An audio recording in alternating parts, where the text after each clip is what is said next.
The amazing process of photosynthesis. A look around in nature is an absolute treat to our senses. We all enjoy the colors and fragrance of plants but seem to forget about their important contribution. Plants are an absolute necessity for life on Earth. It is so because of the process of photosynthesis. A closer look at a plant shows that it is firmly held in the soil by the help of roots. These roots absorb water from the soil and through the tiny tubes transport it to the stem and then to the leaves. The stem holds the leaves in such a way that they absorb maximum energy from sunlight. A leaf is a very important part of the plant photosynthesis. The ultimate provider of food and oxygen occurs in the leaf. A leaf consists of a flat thin lamina which is joined to the stem by a petiole. The flattened lamina provides large surface area for trapping sunlight. A cross-section of the leaf shows the upper and lower layers of cells which are flat and irregular. Below the upper layer is the layer of tightly packed cells. These cells have specialized organelles called chloroplasts.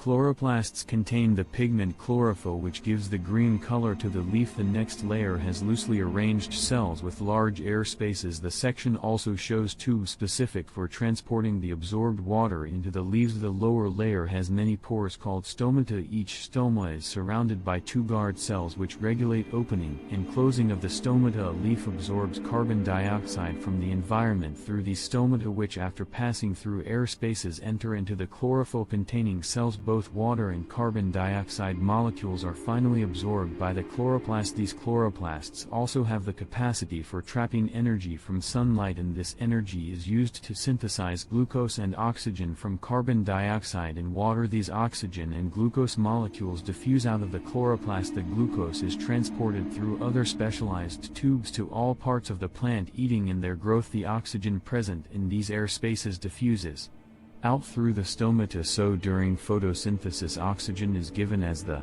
life-sustaining gaseous component of the atmosphere, while glucose or food is transported to all parts of the plant and used for growth. To summarize, green plants can make their own food by the process of photosynthesis. Plants are held in the soil with the help of roots. These roots absorb water and send it to the leaves through specialized tubes. The lower layer has many pores called stomata. A leaf absorbs carbon dioxide from the environment through these stomata. Both water and carbon dioxide molecules are finally absorbed by the chloroplast. Where in the presence of chlorophyll and sunlight they synthesize glucose and release oxygen. The oxygen diffuses out through the stomata. The glucose is transported through other specialized tubes to all parts of the plant aiding in their growth.